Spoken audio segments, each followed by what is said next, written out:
Bienvenidos a Pathfinders 50 Plus, bienvenidos a todos. Bienvenidos a todos, ¿qué tal Ale? ¿Cómo estás? Bueno, un episodio más. Te cuento quién tenemos del otro lado en este episodio. Bueno, es alguien que conocí en el mundo tecnológico, digamos, a través de estudios, de dos estudios, ¿sí? Growth Hacking Course de España y de inteligencia artificial, del mundo de la inteligencia artificial, la información de inteligencia artificial.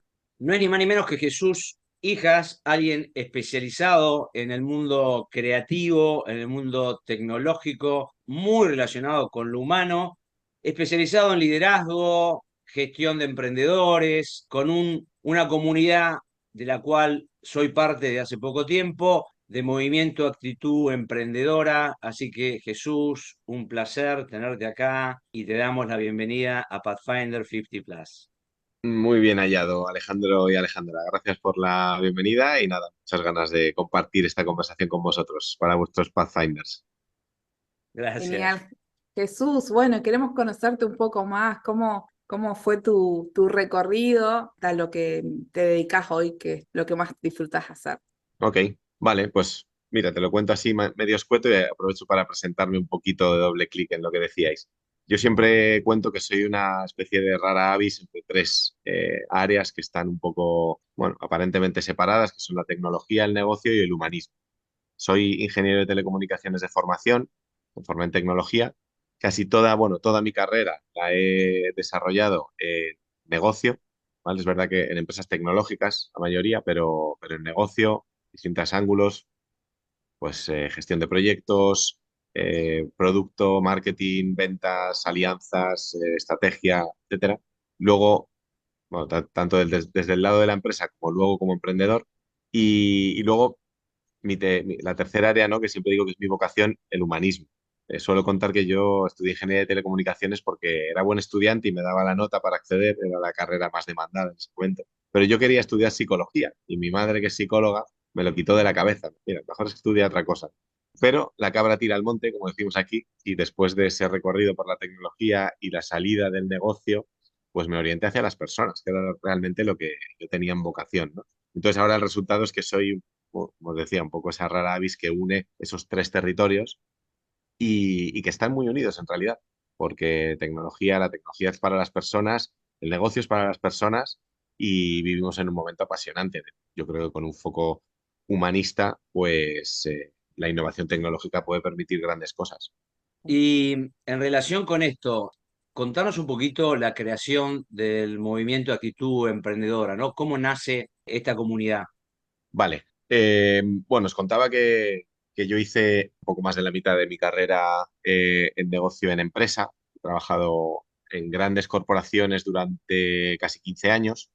Sí que he tenido siempre una fuerte actitud emprendedora. Siempre me he considerado emprendedor, incluso dentro de grandes corporaciones, pues porque he visto que tomaba decisiones poco lineales, ¿no? Poco corrientes.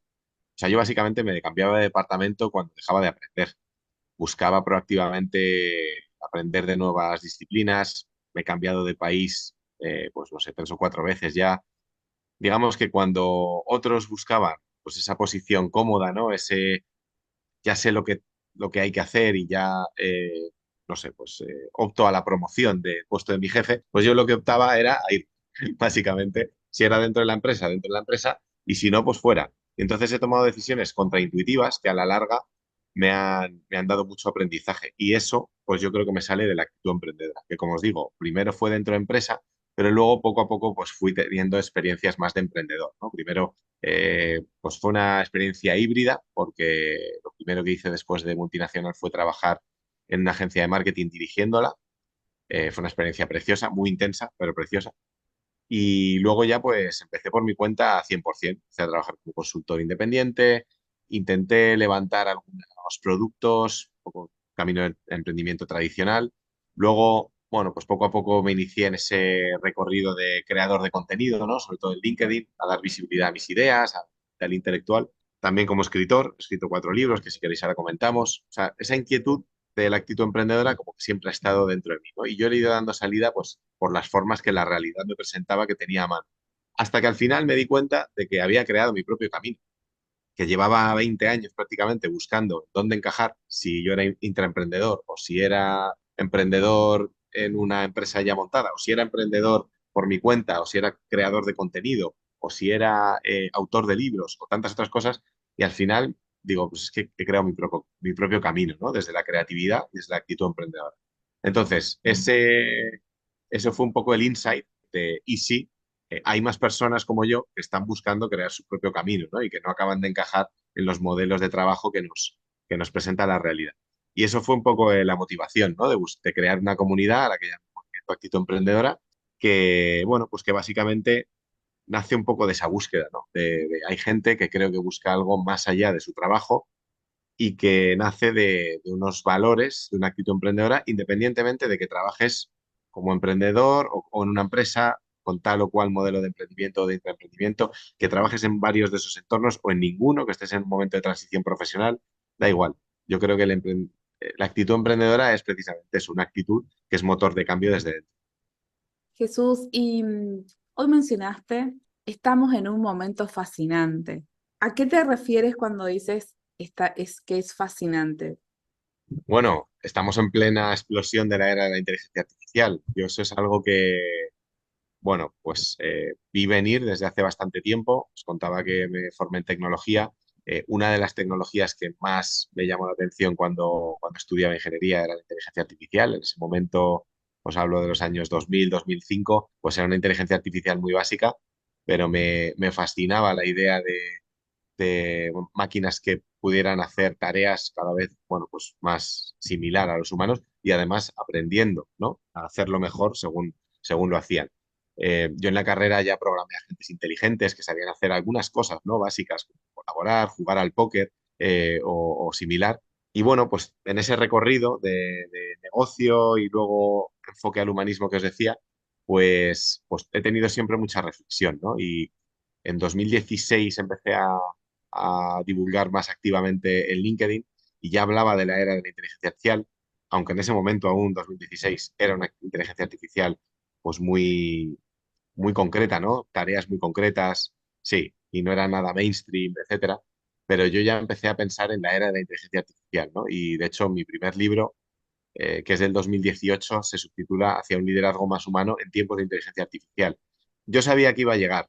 Lo que no tenía ni idea es que fuera a llegar tan rápido y tan de golpe, ¿no? Y porque lo que ha pasado en los últimos 2 años, que es por lo que digo, es un tiempo fascinante, es básicamente que la inteligencia artificial ha explotado, se ha democratizado, está en la agenda de todas las empresas, en boca de todos y bueno, pues tiene pinta de que para mí, hay una parte de productividad, obviamente, pero bueno, soy crítico con la parte de productividad. Creo que la mayor productividad de la inteligencia artificial no es una funcionalidad de la tecnología, es un bug del sistema. O sea, es el hecho de que los humanos no estábamos totalmente orientados a lo que teníamos que estar.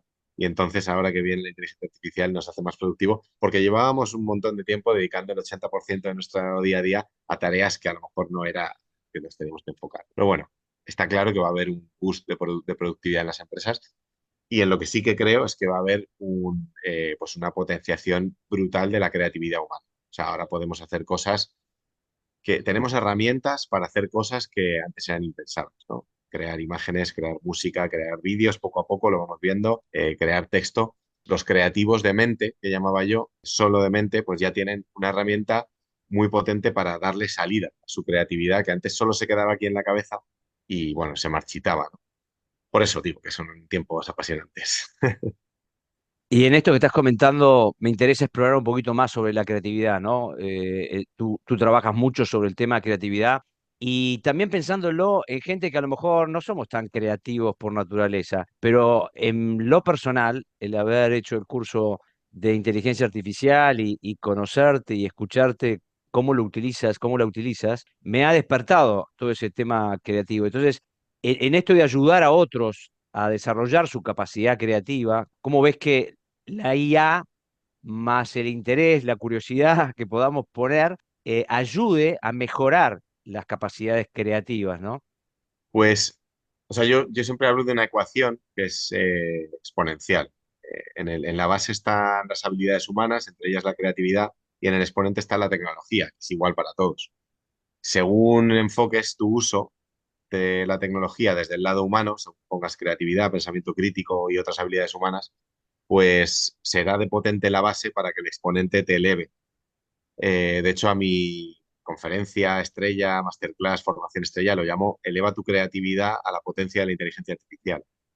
La inteligencia artificial generativa es como un espejo. Tenemos es una tecnología muy potente que nos viene preentrenada, por así decirlo, y que, y que nos da un margen de control relativamente breve, ¿no? O sea, tenemos pues una interacción a través de unos comandos, de unos prompts y algunas cosas más, en herramientas de generación de vídeo, de música, de audio, pero poco más. Lo que pasa por ahí dentro es como mucho más grande, ¿no? Entonces, en eso, en esa pequeña ventana que tenemos los humanos de interacción, es donde tenemos que hacer explotar nuestra creatividad, porque la inteligencia artificial, la tecnología del otro lado, lo único que hace es hacernos un espejo. No hace magia, ¿no? Y como decía ya en el 62 Arthur Clarke, la gente piensa que cualquier tecnología suficientemente avanzada es como magia, ¿no? Y para la gente siempre es más fácil creer que las cosas son magia que entender cómo funcionan. Entonces, ¿cómo trabajar eso? ¿Cómo trabajar tu base, tu creatividad humana para aprovechar al máximo la inteligencia artificial?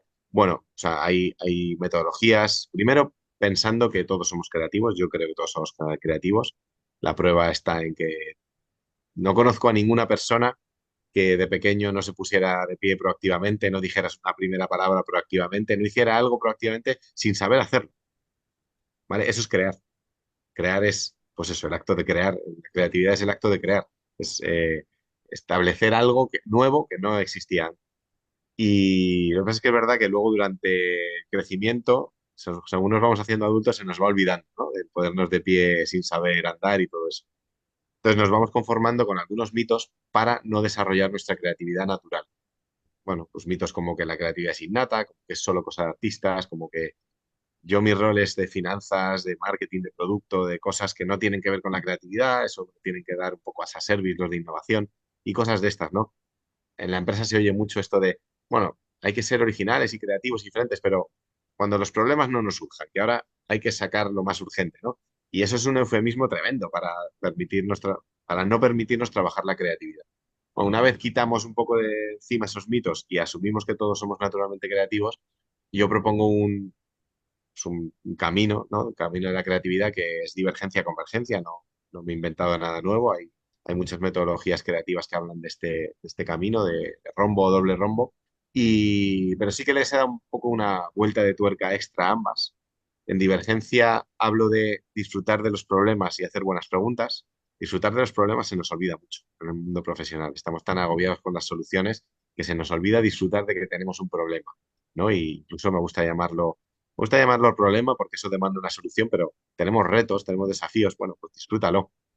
Espera que el contexto o que tu cabeza vaya cogiendo contexto adecuado para que para que el problema tenga un sentido y tú lo puedas enfocar de una forma diferente, ¿no? Y luego en la parte de convergente hablo de reconocer o sentir la chispa de lo que emociona a las personas y sintetizar patrones que funcionan, ¿vale? A todos nos ha emocionado una canción, un concierto, un libro, una obra de teatro, una película, la ponencia de alguien, cómo lo ha hecho un emprendedor. A todos nos ha emocionado algo. Pues eso que nos emociona y nos toca, genera un poco esa chispa, pues yo creo que hay que reconocerlo primero, permitirnos la emoción, que eso es otra de las cosas que en el mundo profesional no nos permitimos, las emociones, y hacer un poco la ingeniería inversa, hacer un análisis de, bueno, esta persona o esta empresa o lo que sea que me está emocionando, qué recursos creativos está empleando, ¿no? Porque hay patrones que las artes normalmente utilizan. Un ejemplo que siempre pongo es que Disney nos lleva contando la misma película décadas, pero sí, es que nos sigue emocionando. ¿Pero por qué? Porque el patrón del viaje del héroe nos emociona. Pues esos patrones, usarlos a nuestro favor. Y ya por terminar esto, ese viaje, ese camino de la creatividad, divergencia, convergencia, con disfrutar de los problemas y sentir la chispa, es un poco la base humana que con inteligencia artificial podemos elevar de una forma brutal, porque si lo pensáis, divergencia, buenas preguntas, ¿quién mejor que un GPT para ayudarnos a hacer buenas preguntas? Me da igual si es ChatGPT, Claude, Gemini, eso da igual. Pero qué mejor que la inteligencia artificial para hacer buenas preguntas, para hacer divergencia. Oye, dame 20 más de estos. y te los da rápidamente. Dámelo, pero en español, en inglés, en portugués, muy rápido, ¿no? Y en el lado convergente, precisamente la inteligencia artificial está hecha de patrones. Si son, al final son datos y patrones, ¿no? Relacióname una planta, una costilla de Adán con una casa estilo colonial, con el verano. Y eso que a un ser humano le llevaría tiempo, pues a la inteligencia artificial no le cuesta nada, porque al final es navegar en un espacio multidimensional de conceptos, ¿no? Pues bueno, el camino de la creatividad humano desgranado y potenciado con inteligencia artificial. Me Genial, encantó me la encanta. explicación. Me encantó la explicación. Ale, la verdad. Me quedé pensando que es como una, ¿viste? Cuando no existía ChatGPT, ¿qué hacíamos? Nos preguntábamos a nosotros mismos. Entonces, esa práctica de preguntarnos a nosotros mismos, como que la compartís con la inteligencia artificial y es como que va creciendo y va mejorando también esa calidad. O sea, yo creo firmemente que nosotros también aprendemos al usar la inteligencia artificial. No es solamente que me provee una solución o algo, sino también si vamos haciendo consciente este proceso, vamos también nosotros mejorando nuestra manera de pensar, detectar esos patrones que dice Jesús y demás. Y por qué no ir aplicando la creatividad una vez que detectamos esos patrones. Así que me parece súper interesante. Nada, Jesús, me nada. interesaba consultarte sobre esta relación entre lo tecnológico, la inteligencia artificial y el desarrollo humano. ¿Cómo aplicarlo? ¿Cómo ves la aplicación de la IA al servicio también de lo humano?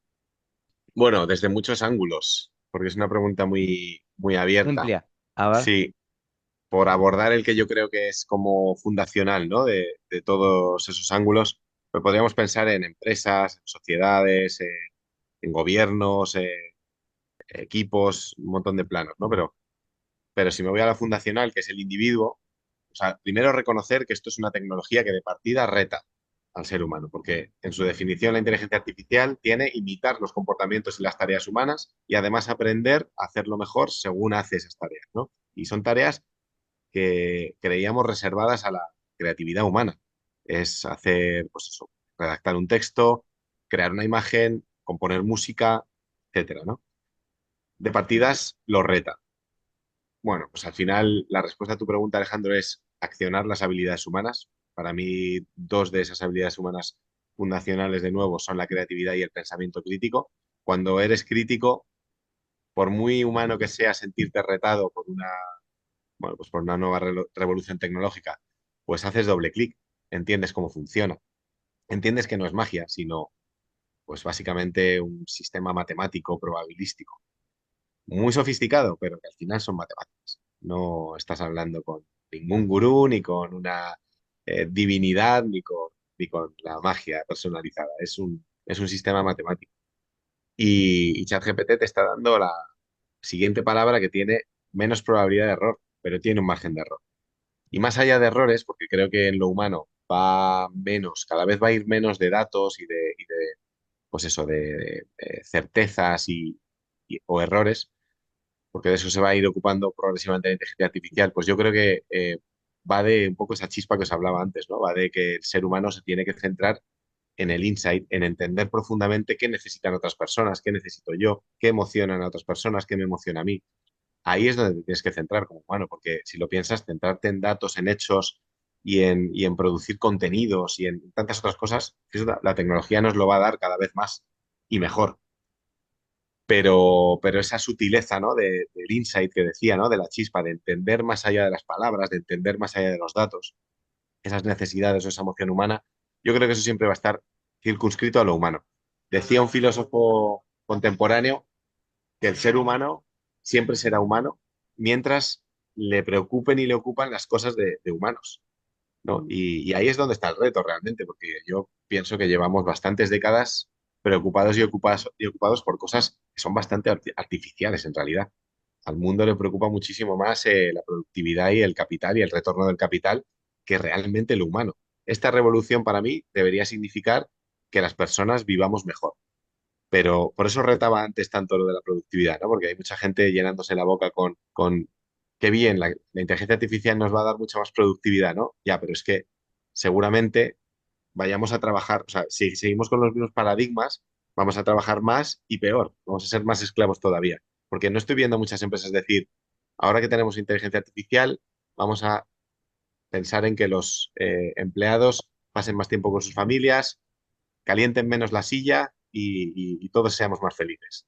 No estoy viendo muchas empresas hacer eso, ¿vale? Entonces, pues un poco por cerrar, ese pensamiento crítico y esa creatividad, esas habilidades humanas que os decía que están en la base, pues puestos en el contexto de la inteligencia artificial, pues para un bien mayor. Al final, si tú te proyectas a un propósito que es un bien mayor para toda la humanidad, pues eso te va a navegar un poco por todos los retos que los habrá, ¿vale? Os hablaba un poco de los retos iniciales de adopción y negación que ocurre al principio, pero va a haber muchísimos más retos. Ahora mismo tenemos unos retos increíbles en las industrias creativas, que va a seguir habiendo, ¿no? Huelgas, vamos a tenernos que entender con lo que se va a poder hacer y no con la tecnología. Muchísimos retos a nivel regulatorio, legal, muchísimos retos a nivel responsabilidad de la inteligencia artificial, que lo interesante es que se vayan trabajando desde la perspectiva humana y sin agobiarnos mucho, ¿vale? Porque esta es una revolución que viene con mucho ruido alrededor, con mucha ansiedad, con mucho oportunista también y que hay que tomar con calma.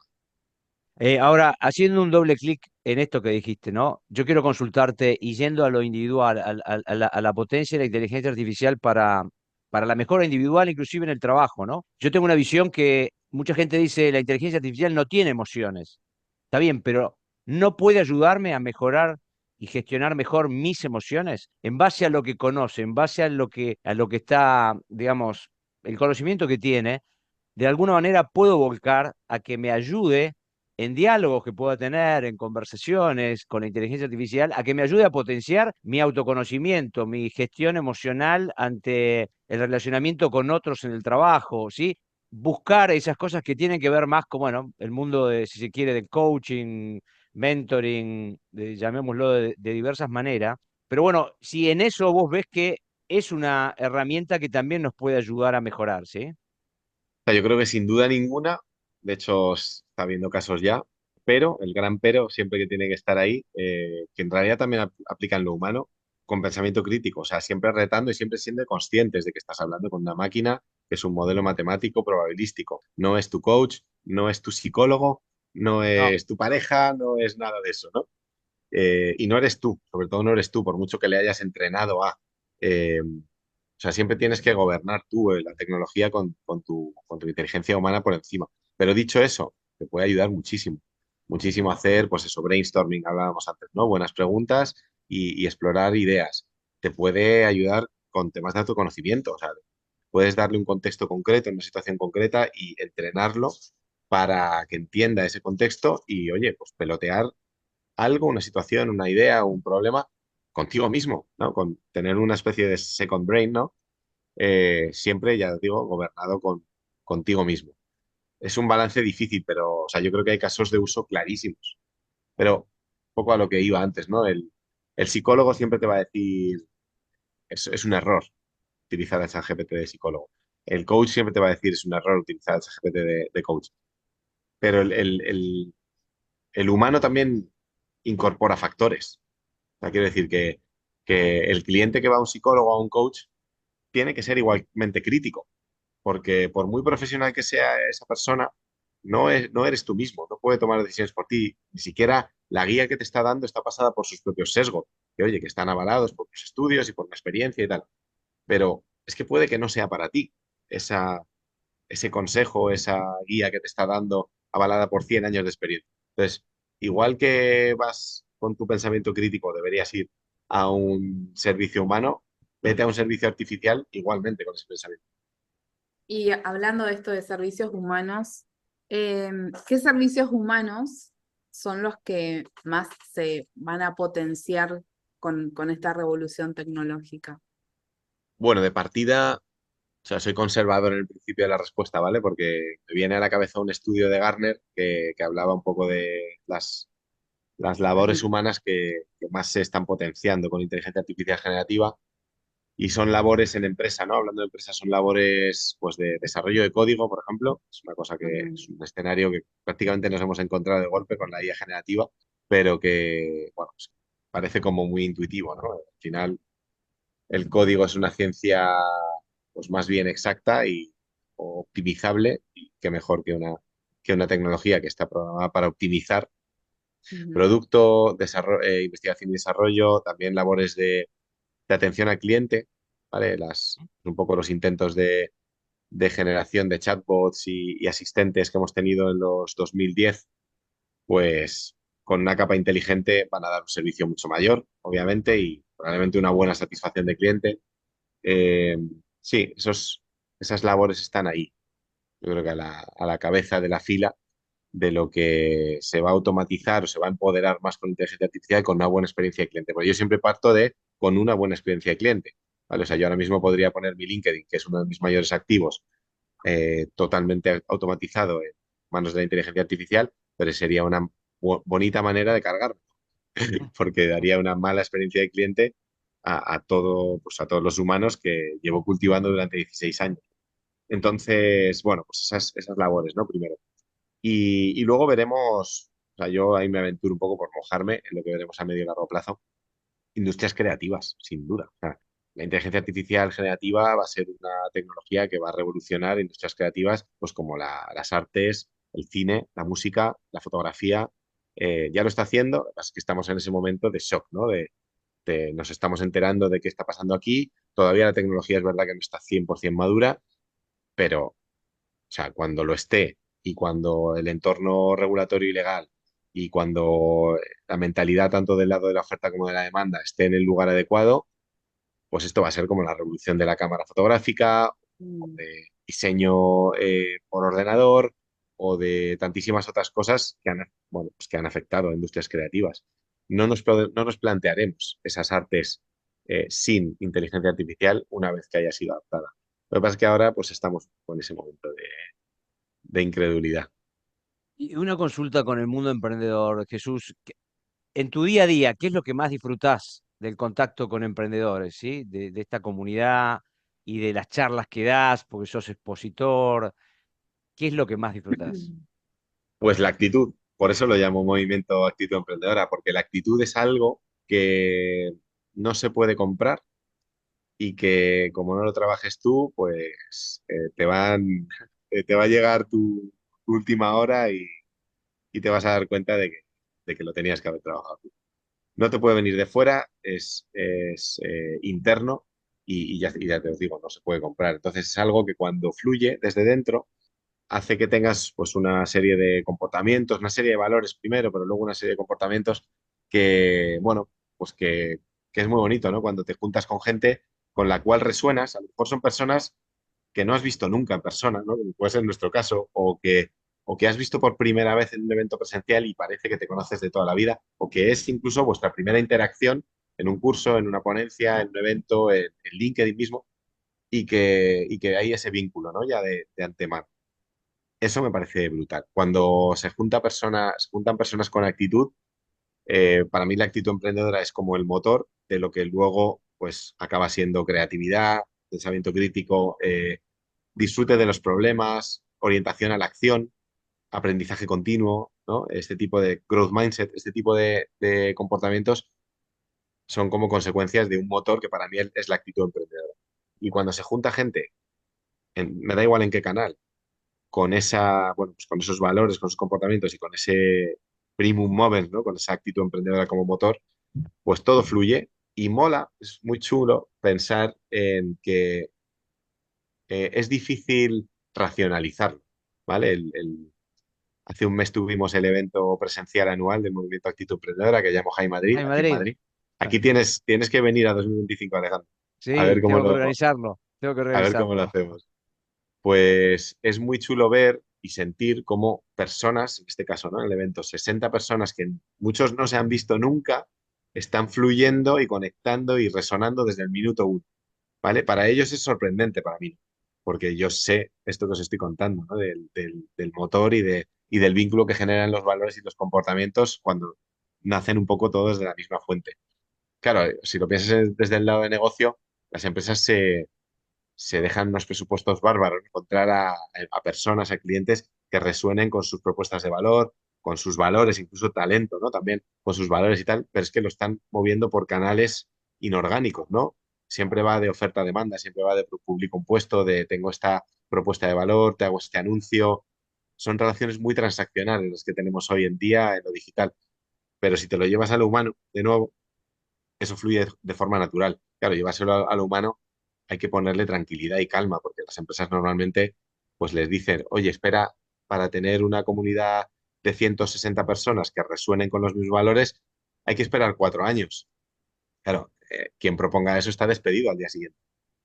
Entonces, por eso hablaba antes de disfrutar de los problemas, ¿no? Porque cuando disfrutas de los problemas y eres capaz de articular de una forma natural, orgánica, pues al final las cosas resuenan de una cosa natural, de una forma natural y orgánica. Y para el muy racional es difícil explicar por qué, ¿sabes? Si alguien muy, muy racional de fuera hubiera estado en ese evento que os decía, hubiera sido muy difícil explicar por qué, porque había personas desde 25 hasta 77 años, porque había personas desde de Estados Unidos, de Dinamarca, de España, de Latinoamérica, porque había personas que trabajaban por cuenta ajena y cuenta propia, porque había personas muy dispares, pero lo que está por dentro, los valores, los principios y el motor, pues eso es lo que al final hace que funcione. Eso es difícil de racionalizar.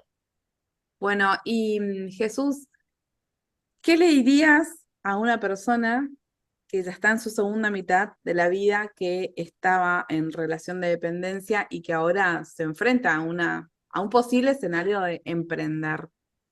¿Qué consejo le darías?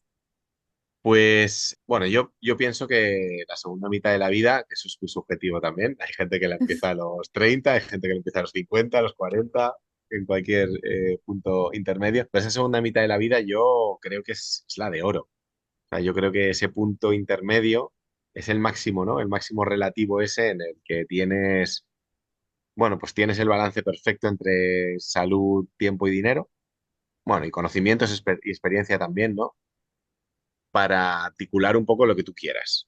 Entonces, pues esos escenarios que normalmente se presentan en la segunda mitad de la vida, ¿no? De, pues eso, me han despedido, ¿no? De la empresa después de veintitantos años trabajando ahí o sí, o me he jubilado y todavía me quedan 20 años de salud y de acción por delante. Yo creo que pues eso, hay que orientarlo como, oye, es una época dorada realmente. Tengo una mezcla muy chula entre tiempo, salud, dinero y experiencia y conocimientos para hacer un impacto, ¿no? Y bueno, o sea, ya ahí depende del caso, ¿no? Yo pienso, o sea, ese escenario que os decía, por ejemplo, de me han prejubilado con 52 años, llevaba 30 en la empresa. Me parece, o sea, haciendo los números, me parece un dinero maravilloso el que te van a dar en la empresa para invertir en ti mismo, ¿no? Y emprender sin urgencia. Bueno, ahí podemos desgranar un poco esos casos, ¿no? Pero por responder más concreta a la pregunta que me hacías, que es qué consejo le doy, o sea, paciencia y disfrutar del problema, lo mismo que os he dicho antes, que realmente no es un problema, es un regalo, esas situaciones que os digo. Disfrutar del camino, me quedo con eso también, Jesús, y me quedo con algo que comentaste en un post, creo que este fin de semana, del contagio, de esto del contagio, y por eso también la importancia del networking, las comunidades, por lo menos cada vez lo veo más y más, y creo que con Ale compartimos, nos conocimos en una comunidad también de Sí. emprendimiento e innovación de acá en Argentina, pero la importancia de dejarse contagiar por los otros, ¿sí? Esto de que decías, creo que algo así, discúlpame si no lo digo correctamente, Mm. pero como que la creatividad, la diversión y algún otro punto más son contagiosas, Margen. ¿sí? Se contagian, ¿sí? Se contagian a los otros. Y en este devenir de pasar del mundo de relación dependencia a lo independiente, también tener la habilidad de relacionarse con otros, con comunidades, es la habilidad de dejarse contagiar y empezar a incorporar los que otros ya vienen haciendo hace rato, bueno, tratar de incorporarlo y creo que está bueno, ¿sí? El bailar se contagia, ¿sí? Uno baila y contagia al otro con ganas de bailar. La música también contagia, la risa, bueno, un montón de cosas que creo que son importantes dejarse llevar también por eso, ¿no? Sí, Así sí, que sí, total. te agradezco realmente porque, bueno, es muy inspirador recibir tu experiencia. Rescato mucho el hecho del tiempo, a veces en lo personal también, pero creo que muchos somos ansiosos y hay que darle tiempo a las comunidades, hay que darle tiempo a este espacio que tenemos con Ale hace un año, por ejemplo, hay que darle tiempo a que llegue, a que drene, a que entre emocionalmente también en otros. Y bueno, te agradezco un montón por el tiempo, un montón por las vivencias que nos compartís y las rescato sinceramente mucho, mucho, Jesús. Pues nada, los agradecimientos por mi parte también, por el espacio que tenéis, maravilloso, de conversación profunda. Mm. Y, y nada, y personalmente a ti, Alejandro, por ser mente inquieta, por Ah, ser parte de eso, por ser parte de eso intuitivo que decía, ¿no? De conozco a esta persona, tiene esta propuesta, no sé muy bien de qué va ni de qué irá, pero bueno, allá que voy, ¿no? Voy a dejarme llevar. La intuición siempre es el principio de un buen ciclo de aprendizaje, sí, diversión, sí, desarrollo. te agradezco, soy curioso, más curioso en el último tiempo que hace años atrás, más curioso, eso lo rescato y lo valoro. Así es realmente como me incorporé a Movimiento de Actitud Emprendedora, pero te conocí en Se nos va la birra, ¿no? Se nos va la birra, un viernes de Se nos va la birra, ahí también te conocí o te escuché más allá de los cursos. Y interesante, recomiendo Pathfinders sumarse en alguno de los eventos. Es temprano, 8 de la mañana de Argentina, 13 horas en Madrid, pero vale la pena, muy divertido momento de 1 hora de 8 a 9 con Jesús y todo el resto del equipo. Uno Sí. sale con una energía superior de esa charla, así que lo recomiendo sinceramente. Invitados Ale, estáis, a se nos va la birra. Bueno, agradecerte, Jesús, la verdad que muy inspirador escucharte y también me trajiste mucha paz, porque con toda esta revolución tecnológica y demás, cómo encontrar ese balance, cómo potenciarnos apoyándonos en la inteligencia artificial. Y me quedo con esto de calma, paciencia y disfrutar del problema, que en realidad es una oportunidad para seguir creciendo, ¿no? Así que Sí. bueno, de esta manera nos despedimos hasta el próximo episodio. Gracias por escucharnos. hasta el próximo episodio para todos. Nos vemos. Gracias Jesús. Gracias Ale.